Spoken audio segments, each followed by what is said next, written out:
In this video, you're going to examine the uses of metals. The periodic table of elements has 91 pure metals in it.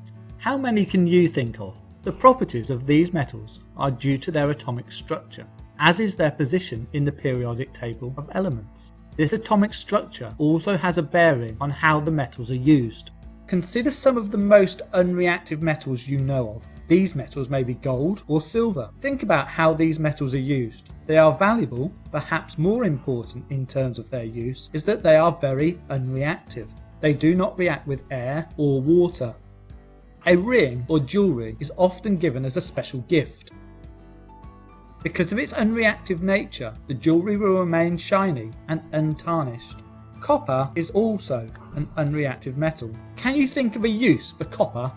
Because it does not react with water, being below hydrogen in the reactivity series, copper used to be used for the construction of water pipes. You may have copper pipes carrying water around your home.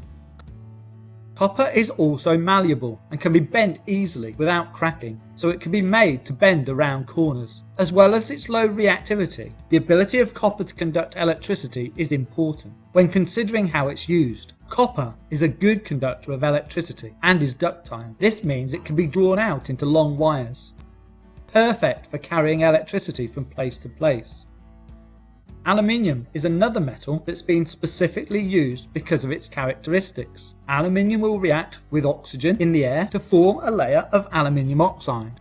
This layer is relatively strong and can protect the main body of the metal. The fact that the aluminium reacts in this way means that it can be used for the bodies of trains. It does not need painting, and its tarnished look is protective of the layers below. Aluminium is also used for the bodies of planes. Aluminium is less dense than many metals, making it light. It can also be made stronger, making it into an alloy. This aluminium alloy can be bent easily to form the body of the plane. Steel is another metal which has changed the face of the earth and the way humans use the materials around them. Steel is also strong, but perhaps more importantly, it is cheap to make. Iron, when combined with carbon, becomes the compound steel. Iron by itself is a weak metal, but when carbon is added to form steel, it becomes considerably stronger. Iron has been in plentiful supply and used by humans for thousands of years. Steel has been discovered by different cultures at different times in history, but particularly the replacement of iron by steel in industry and construction since the 19th century changed the face of the earth. It has allowed for the building of many large constructions, such as bridges, much stronger and able to last far longer than previous constructions. So in summary, there are a wide variety of metals which humans have exploited for their varying properties. Some metals are unreactive with water